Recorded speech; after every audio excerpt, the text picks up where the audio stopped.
de mes détresses, par la foi, nous marcherons.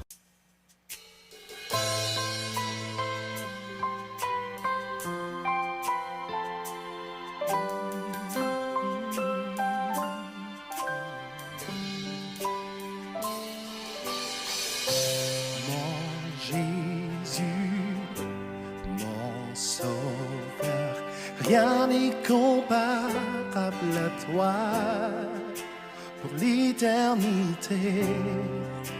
Je veux chanter les merveilles de ton amour.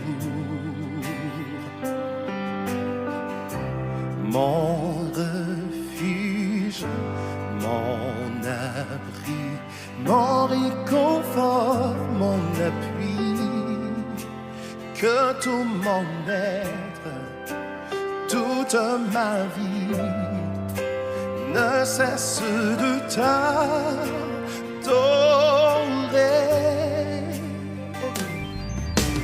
Poussons vers l'éternel des cris de joie, puissance et majesté, louange au roi. Les montagnes tremblent, les océans rugissent au son de ta voix. Émerveillé par l'œuvre de tes mains, je veux t'aimer, te confier mon destin. Rien n'est précieux si ce n'est ta promesse en moi.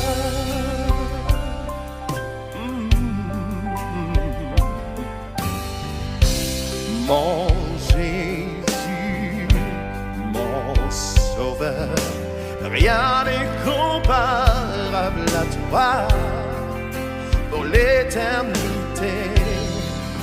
Je veux chanter les merveilles de ton précieux amour. Et mon refuge, mon abri, mon réconfort, mon appui. Que tout mon être et toute ma vie ne cesse de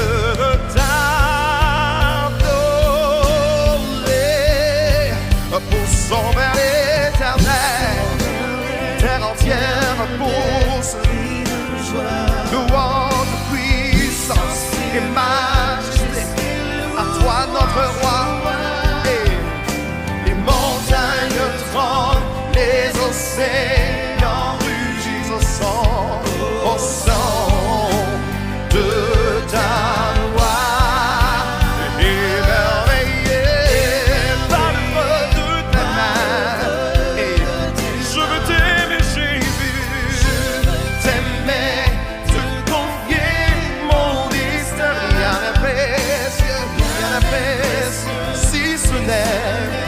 Ta promesse en moi. Déclarons-le, disons mon Jésus, précieux Jésus. Encore une fois, déclare mon Jésus, mon Sauveur, Sauveur de ma vie, ton nom est Jésus. Je ne cesserai de chanter ton nom. Si mon Jésus, mon Jésus, mon Sauveur, oh mon Sauveur. Et encore une fois, dis mon Jésus, tu le reconnais comme tel, comme ton Sauveur. Dis encore une fois mon Jésus, Jésus, Jésus, mon Sauveur. Non, rien n'est comparable, rien n'est comparable à toi. Je veux chanter les merveilles de ton amour. Oh, tu as multiplié tes grâces envers moi. Oh, mon refuge, c'est toi. Mon abri, mon réconfort, mon appui.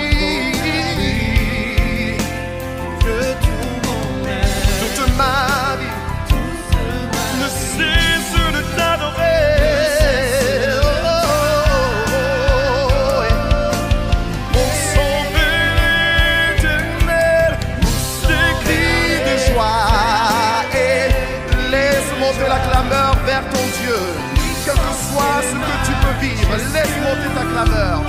Oh, la Bible déclare qu'au son de la voix de l'Éternel, oh, les fils enfantent. Oh, tu es fidèle et tu es fort dans tout ce que tu fais, Seigneur. Nous voulons le déclarer.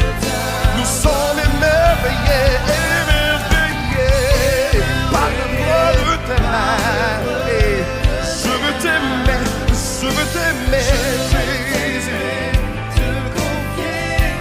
Rien n'a précieux,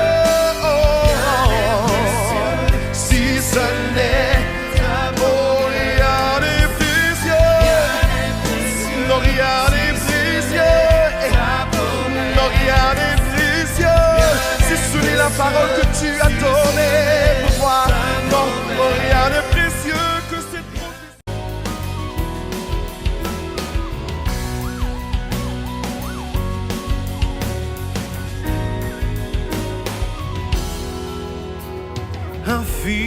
Infiniment, abondamment,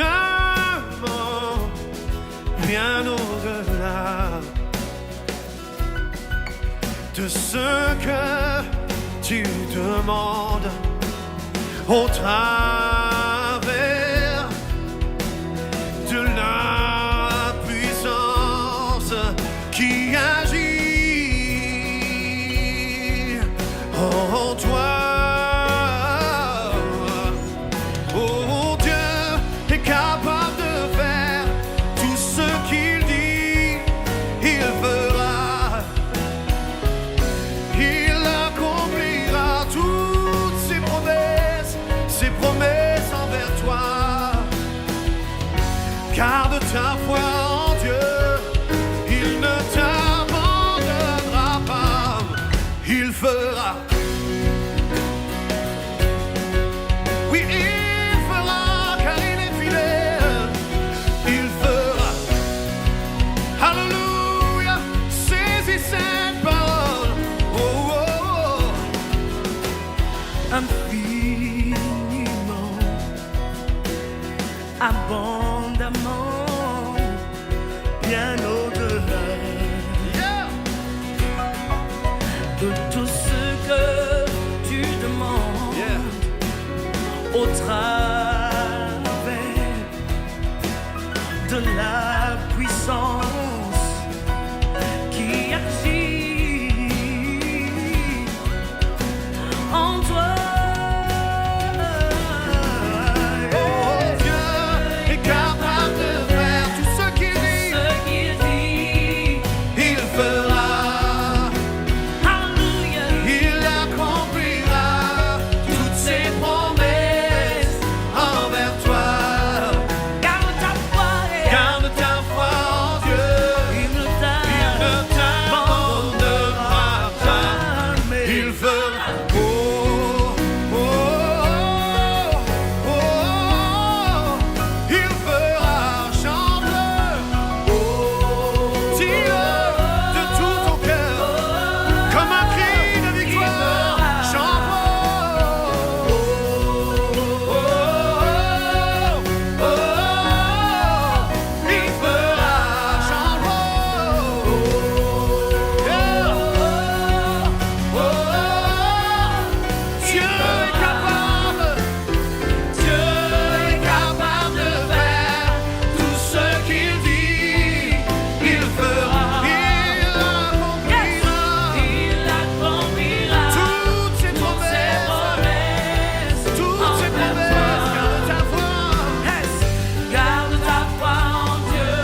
garde ta foi, garde ton cœur devant Dieu.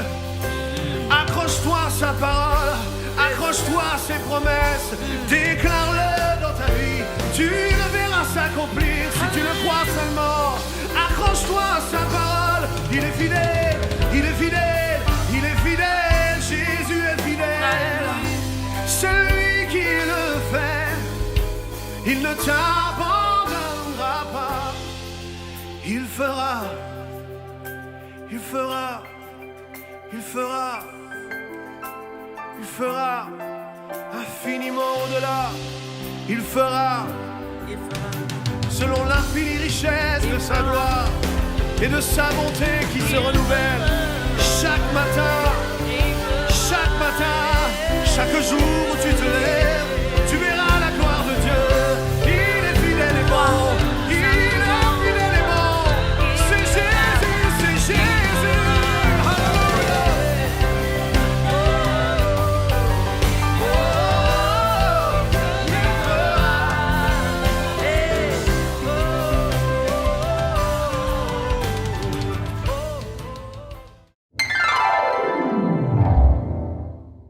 Chers amis, bonsoir. C'est un plaisir pour moi de vous retrouver ce vendredi soir, cette fin de semaine.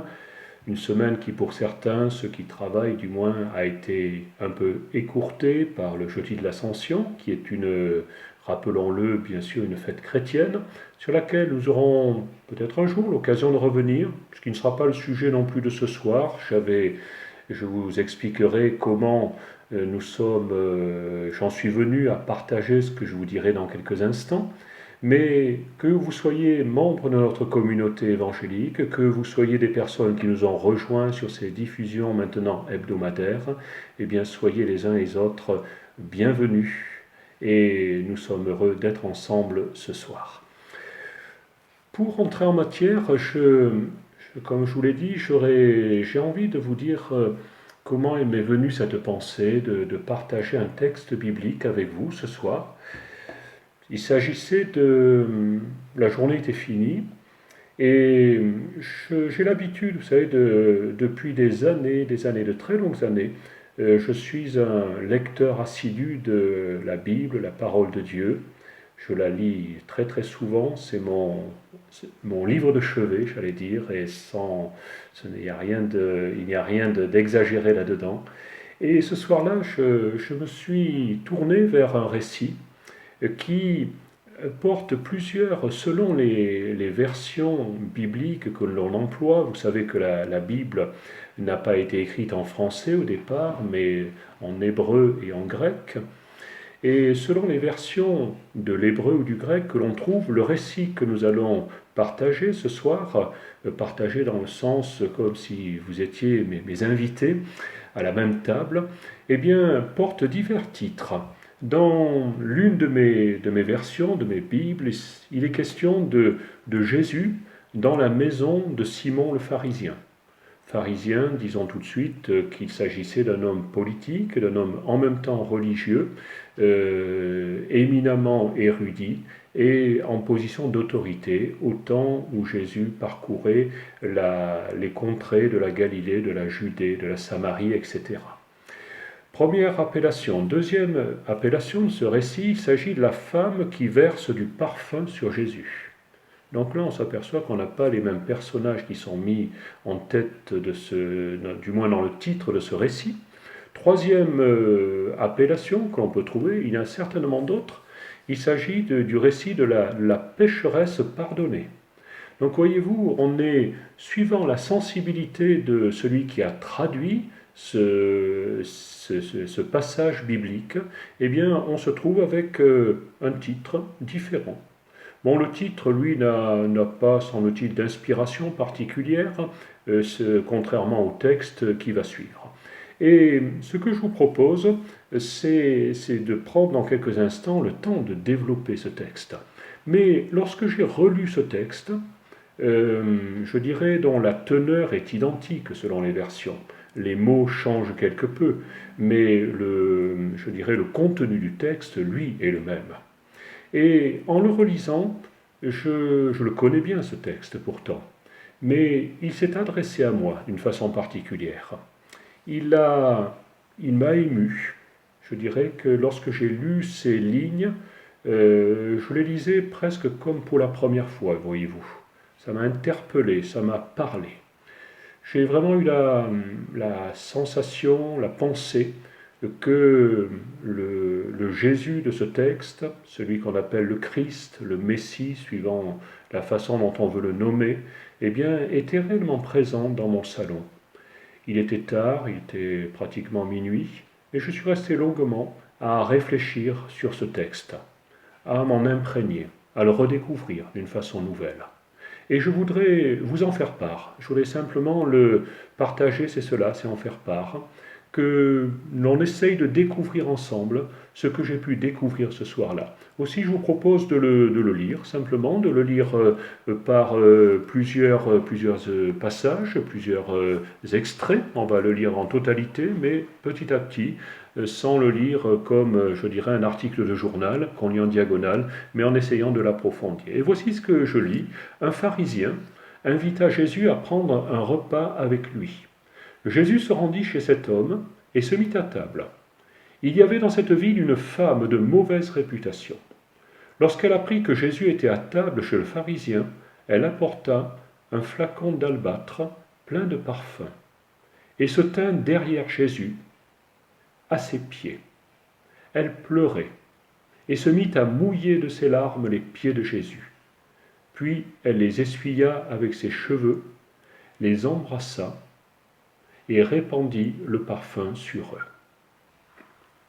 Quand le pharisien qui avait invité Jésus vit cela, il se dit en lui-même, si cet homme était prophète, était vraiment un prophète, il saurait qui est cette femme qui le touche et ce qu'elle est, une femme de mauvaise réputation. Drôle d'entrer en matière, dans le sens où on se trouve avec une personne qui est là, qui porte une étiquette. Et cette étiquette lui est accrochée comme avec un scotch, pratiquement. Une femme de mauvaise réputation.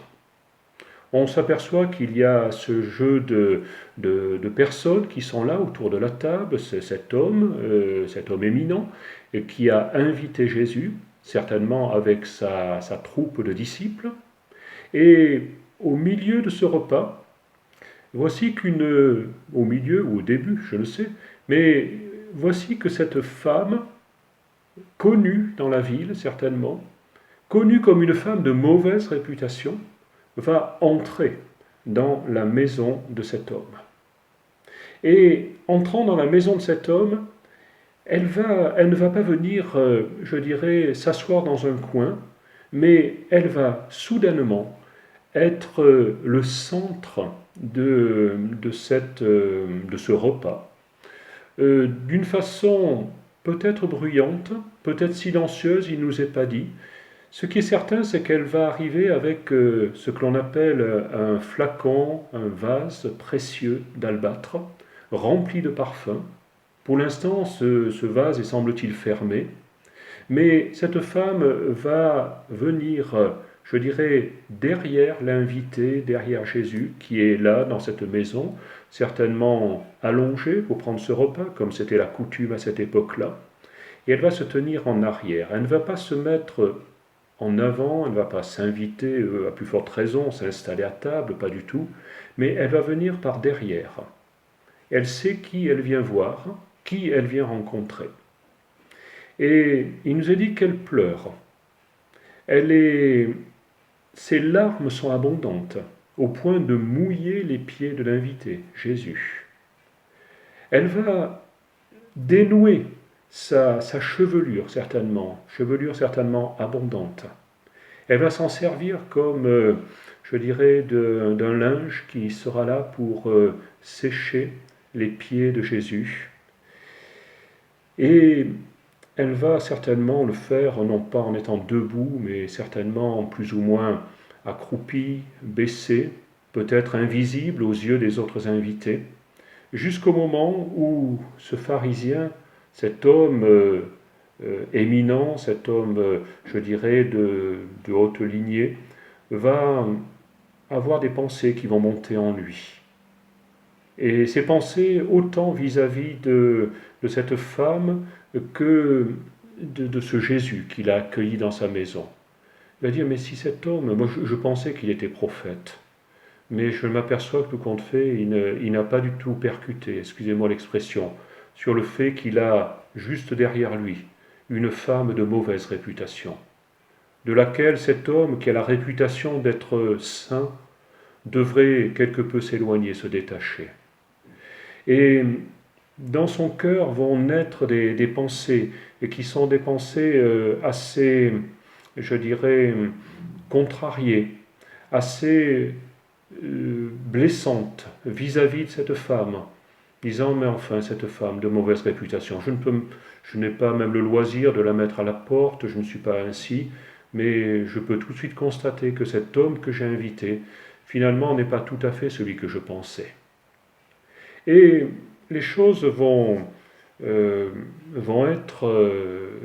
s'arrêter à ce moment-là. Il y a une petite interruption simplement, jusqu'au moment où, quelques instants après, Jésus lui-même va se tourner vers celui qu'il a invité. Je vous propose que nous lisions les quelques versets qui vont suivre. Il s'agit des versets, c'est dans l'évangile de Luc, toujours, chapitre 7, et nous allons lire du verset 40 au verset 43. Jésus prit alors la parole et dit aux pharisiens, Simon, Jésus sait comment il s'appelle, bien sûr. Simon, j'ai quelque chose à te dire. Simon répondit, parle, maître. Et Jésus dit, deux hommes devaient de l'argent à un prêteur. L'un lui devait 500 pièces d'argent et l'autre 50, 10%. Comme ni l'un ni l'autre ne pouvaient les rembourser, il leur fit grâce de leur dette à tous deux. Lequel des deux l'aimera le plus? Simon lui répondit, je pense que c'est celui auquel il a été fait grâce. Il a fait grâce de la plus grosse somme. Et Jésus lui dit, tu as raison.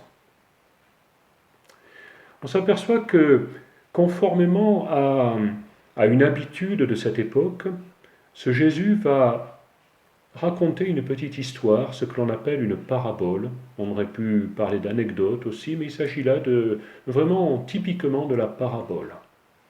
Et il présente ce créancier, ces deux débiteurs. L'un lui doit une énorme somme d'argent, l'autre ne lui en doit que les 10%, donc beaucoup moins. La dette va être remise. On va faire grâce à ces deux hommes, de la même façon. Et la question de Jésus, vis-à-vis de Simon, cet homme qu'il a invité, c'est d'après toi, Simon, toi qui es sage en quelque sorte, il ne va pas lui dire ça bien sûr, mais il va le laisser supposer, lequel de ces deux personnages, de ces deux débiteurs, aimera le plus cet ancien créancier, puisqu'il a remis la dette. Et Simon réfléchit quelques secondes pour dire, mais je pense que c'est celui qui a été bénéficiaire de la plus grosse remise. Et Jésus ne va pas discuter là-dessus, il va lui dire, tu as raison. C'est assez curieux ce dialogue qui va s'interrompre assez rapidement, comme pour dire que l'acte de grâce génère de l'amour. L'amour, autrement dit, est à la mesure de la quantité de grâce qui a été faite.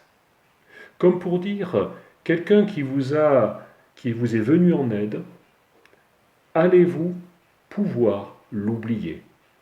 Et si vous l'oubliez, ça ne sera pas en fonction simplement de ce qui vous est fait grâce ou pas, de ce qu'il est et vous est pardonné, allons-nous dire jusque-là, mais ça sera à la mesure. Plus il vous aura aimé, plus il aura été généreux vis-à-vis de vous, plus vous allez l'aimer. C'est certainement comme cela que les choses vont se passer. Lorsque nous aurons, dans quelques instants, nous allons avoir une petite pause musicale, et je vous donnerai un petit témoignage après me concernant. Donc, je vous invite simplement à ce que nous ayons cette petite interruption maintenant, et je vous retrouve dans quelques instants. À tout à l'heure.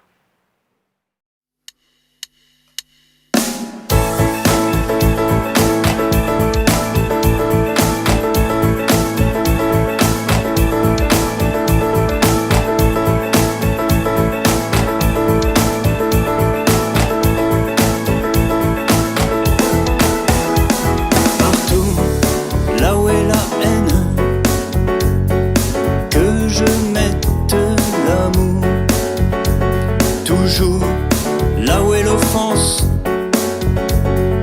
que je mette le pardon partout où est la discorde, que je mette l'union toujours là où est l'erreur, que je mette la vérité. Oh mon Dieu, fais de moi un instrument de ta paix. Oh Seigneur, donne-moi de répandre ton amour. Oh mon Dieu, fais de moi un instrument de ta paix. Oh Seigneur, donne-moi de répandre ton amour. Partout là où est le doute, que je mette la foi. Toujours là où est le désespoir, que je mette l'espérance. Partout où sont les ténèbres, que je mette la lumière. Toujours là où est la tristesse, que je mette la joie. Oh mon Dieu, fais de moi un instrument de ta paix. Oh Seigneur, donne-moi de répandre ton amour. Oh mon Dieu, fais de moi un instrument de ta paix. Oh Seigneur, donne-moi de répandre ton amour. Je ne cherche pas à être consolé, mais moi-même à consoler, à être compris qu'à comprendre, à être aimé qu'à aimer. Que je ne cherche pas à être consolé, mais moi-même à consoler, à être compris qu'à comprendre, à être aimé qu'à aimer. Car c'est en se donnant qu'on reçoit, c'est en s'oubliant qu'on se retrouve, c'est en pardonnant qu'on est pardonné, c'est en mourant qu'on ressuscite à l'éternelle vie. Oh mon Dieu, fais de moi un instrument de ta paix. Oh Seigneur, donne-moi de répandre ton amour. Oh mon Dieu, fais de moi un instrument de ta paix. Oh Seigneur, donne-moi de répandre ton amour. Oh mon Dieu, fais de moi un instrument de ta paix. Oh Seigneur, donne-moi de répandre ton amour. Oh, bonsoir. J'apprécie ces chants qui nous parlent de l'amour de Dieu. Et j'espère que vous y êtes sensibles. Et nous sommes justement en train de parler ce soir de cet épisode, de ce récit où Jésus est invité dans cette maison par un certain pharisien nommé Simon, et dans la maison duquel va se manifester une femme qui va venir vers les pieds de Jésus par derrière, pleurer sur ses pieds, visiblement rempli d'un immense poids sur le cœur, et qui va même aller jusqu'à mouiller ses pieds, à y répandre du parfum. et à essuyer ses pieds qui sont humidifiés, qui sont mouillés par les pleurs autant que par le parfum, avec sa magnifique chevelure. Donc si nous y revenons, nous étions arrêtés juste avant cette pause musicale sur cette réflexion, comment est-ce que l'on peut mesurer la dette finalement, qui va l'expression de l'amour au travers de la remise de la dette qui sera effectuée. Comme en étant un peu plus simple, parce que j'ai l'impression que j'ai un peu compliqué les choses, eh bien, est-ce qu'après tout, plus de grâce n'engendre pas plus d'amour? Et si on le positive, Jésus est d'accord avec cet homme pour lui dire que oui, plus de grâce, une plus grande mesure de grâce engendre une plus grande mesure d'amour. Et lorsque nous pensons à cela, eh bien, il va y avoir soudain un dialogue entre Jésus et ce pharisien Simon. Et je vous propose de le découvrir, ce dialogue, puisque Jésus a dit à cet homme, tu as raison, plus de grâce implique plus d'amour, en quelque sorte. Et entre les versets 44 et 47 de ce chapitre 7 de l'évangile de Luc, voici ce que nous lisons. Puis, il se tourna vers la femme, Jésus se tourna vers la femme, et dit à Simon, tu vois cette femme, je suis entré chez toi et tu ne m'as pas donné d'eau pour mes pieds. Mais elle m'a lavé les pieds de ses larmes, et les a essuyés avec ses cheveux. Tu ne m'as pas reçu en m'embrassant, mais elle n'a pas cessé de m'embrasser les pieds depuis que je suis entré. Tu n'as pas répandu d'huile sur ma tête, mais elle a répandu du parfum sur mes pieds. C'est pourquoi je te le déclare, le grand amour qu'elle a manifesté prouve que ses nombreux péchés ont été pardonnés. Mais celui à qui l'on a peu pardonné ne manifeste que peu d'amour. Voilà la suite de ce récit. Je vous invite à vous imaginer la situation. Nous sommes autour de la table, les invités sont allongés sur des genres de sofas. Certainement que l'inviteur, enfin l'hôte, le maître de la maison, Simon le pharisien, est en face de son invité de marque, c'est-à-dire de Jésus, derrière lequel se trouve cette femme, à peine visible par Simon le pharisien, mais elle est présente. Et il nous dit qu'à ce moment-là, Jésus va se tourner vers cette femme. Il va donc tourner le dos à celui qui l'a invité. Mais en tournant le dos, il va en même temps lui parler. Et il va développer un certain nombre de choses. Il va dire, vois-tu Simon? Donc ce Simon, il est derrière le dos de Jésus, curieusement. Et Jésus regarde cette femme. Et tu ne m'as pas lavé les pieds lorsque je suis arrivé. Tu ne m'as pas donné d'accolade. Tu n'as pas versé d'huile sur ma tête comme un signe d'hospitalité. Mais cette femme, eh bien, elle a donné de ce qu'elle avait d'elle-même. Les pleurs sortaient de sa personne.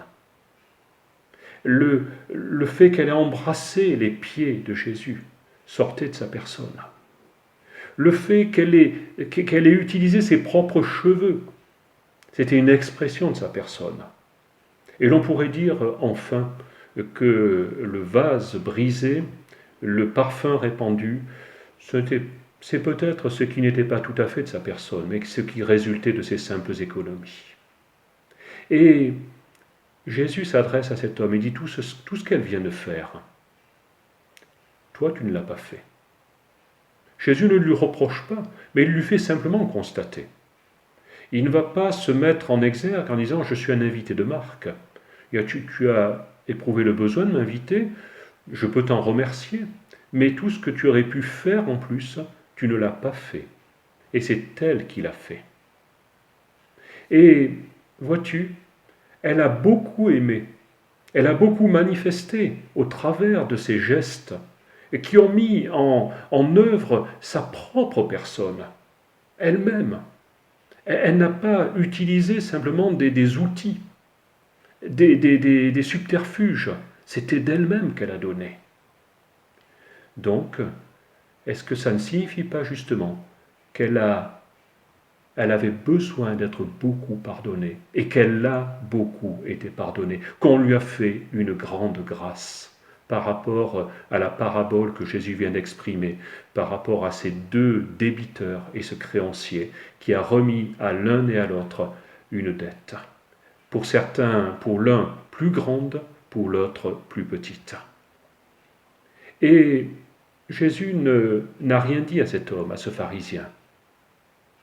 Et ce soir, ma première question, est-ce que Jésus va dire clairement à cette femme, il va la regarder, il ne va pas lui parler, puisqu'il est encore en train de parler à Simon. Mais en parlant à Simon, elle reçoit en même temps ses paroles et elle reçoit surtout le regard de Jésus qui est en face d'elle. Et cette femme réalise, je crois qu'elle est capable de le réaliser, que malgré sa mauvaise réputation, eh bien, elle est pardonnée. Elle est pardonnée de sa mauvaise réputation. Elle est pardonnée de ce qui peut représenter le péché qui la caractérise. Les actions pas très orthodoxes qui sont son quotidien. Elle en est pardonnée. C'est ce que Jésus dit à Simon à ce moment-là. Et Simon écoute. Le dialogue va à un certain moment se terminer, ce qu'on lit au verset, ce qu'on vient de lire au verset 47. C'est pourquoi je te le déclare, le grand amour qu'elle a manifesté prouve que ses nombreux péchés ont été pardonnés. Mais celui à qui l'on a peu pardonné ne manifeste que peu d'amour. Est-ce que cela veut dire, la réponse est dans la question, que Simon, eh bien, avait peu de choses à se faire pardonner, et de ce fait-là, n'a exprimé que peu d'amour. C'était peut-être là la question. Mais si nous allons maintenant un petit peu plus loin, eh bien nous voyons que la scène prend une autre tournure. À ce moment-là, Jésus va abandonner ce dialogue avec celui qu'il a invité, avec son hôte, et va se tourner cette fois-ci vers un dialogue vis-à-vis de cette femme, en direct. Jésus lui dit alors à la femme, « Tes péchés sont pardonnés. » Ah oui, ce qu'on vient de supposer, eh bien c'est réel, tes péchés sont pardonnés. Ceux qui étaient à table se mirent à dire en eux-mêmes, personne ne s'exprimait réellement, qui est cet homme qui ose même pardonner les péchés? Mais Jésus dit à la femme, ta foi t'a sauvée, va en paix. J'admire la merveille de cette fin de récit. Simon va disparaître. Il n'y a plus que deux personnes autour de cette table, en quelque sorte, qui s'entretiennent. L'une parlant à l'autre, l'autre l'écoutant. Jésus s'adresse à cette femme. Et tes péchés ont été pardonnés.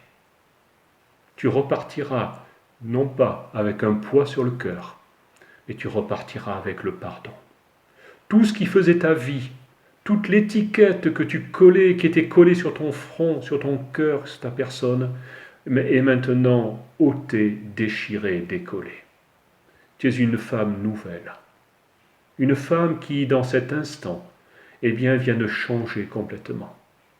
Au point que les hommes, les femmes dans cette maison, certainement les hommes, c'était souvent les hommes qui étaient autour de la table, on pourrait dire, mais qui est celui-ci, qui pardonne les péchés?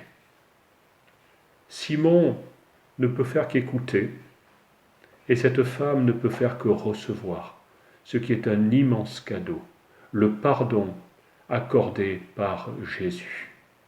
Mais qu'est-ce que sous-entend cette question intérieure de la part des autres invités? Qui est celui-ci qui pardonne les péchés? Et dans un autre récit de l'Évangile, la même question est posée, si ce n'est qu'elle est un petit peu plus complète. Qui est celui-ci qui pardonne les péchés? Seul Dieu est capable de pardonner les péchés. Ce qui signifie qu'en un instant, autour de cette table, nous sommes en présence d'une femme qui est dans une rencontre intime avec Dieu. Dieu lui-même, dans la personne de Jésus. Nous sommes en présence d'hommes et de femmes qui découvrent soudain que Jésus de Nazareth, ce maître, cet homme érudit qui parcourait les chemins de la Galilée, eh bien après tout, c'est le Fils de Dieu. jusqu'au moment où certains pourront même dire, est-ce qu'après tout, ce n'est pas le Messie d'Israël? Toutes les questions sont en suspens.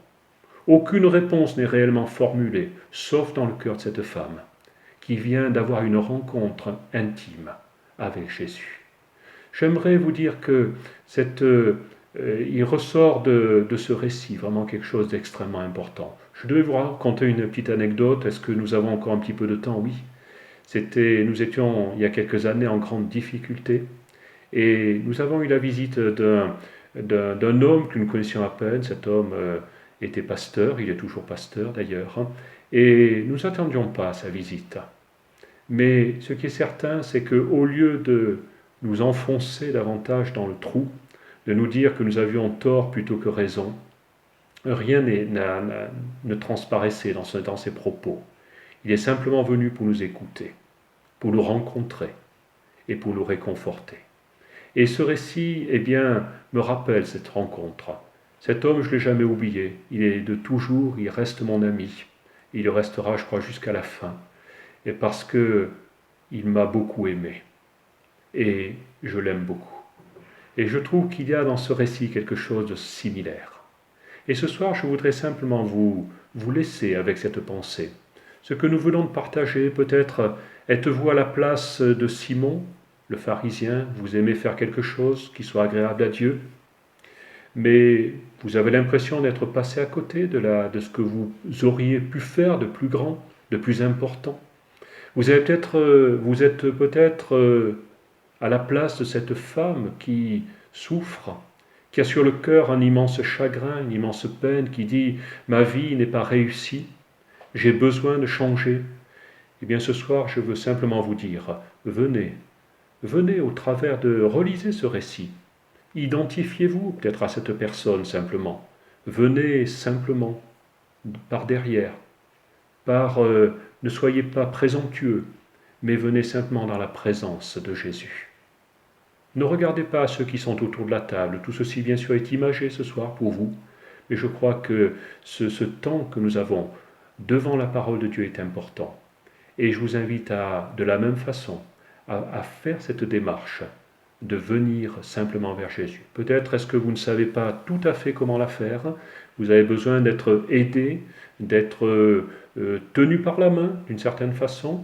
Donc en terminant, je voulais simplement vous laisser une adresse vers laquelle vous pouvez vous rendre quand vous le souhaitez. Il y a là vous pouvez être reçu par un pasteur, le pasteur de notre communauté, et vous pouvez lui téléphoner au 09 53 61 77 96, 09 53 61 77 96, ou alors faire le déplacement 46 rue du Faubourg Sermoran à Voiron, et ce sera un plaisir de vous rencontrer, peut-être notre pasteur, peut-être l'un des membres de notre équipe pastorale, peu importe, et vous serez toujours le ou la bienvenue. Je vous souhaite une excellente fin de soirée, relisez Luc 7, et je vous laisse avec un autre chant qui nous parlera certainement encore d'une façon particulière de l'amour de Dieu.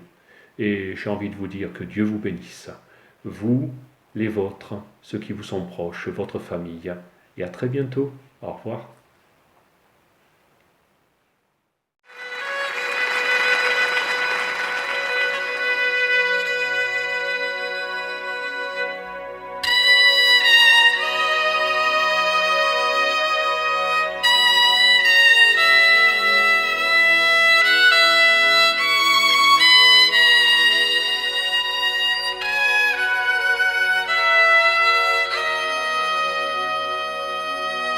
Y a un bonheur qui chante en moi et qui me donne la joie,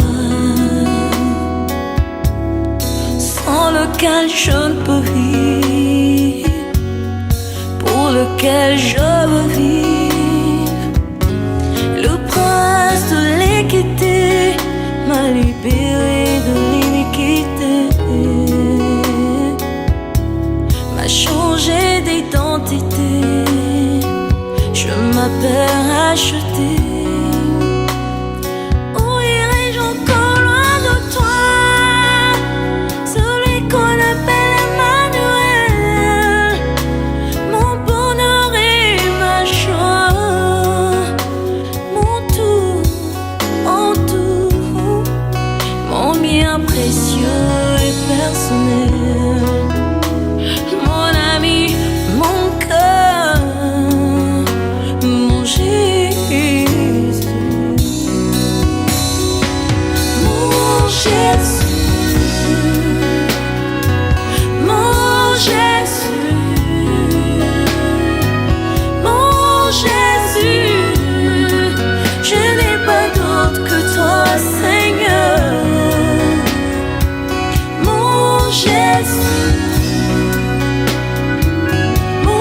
Jésus,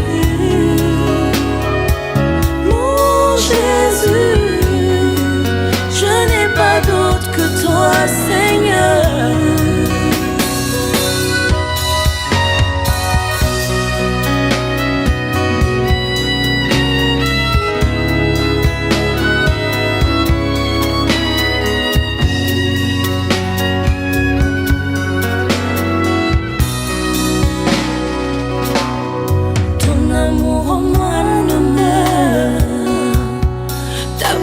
Sans moi demeure, je veux t'appartenir. Comme un sceau dans mon cœur, soit gravé le nom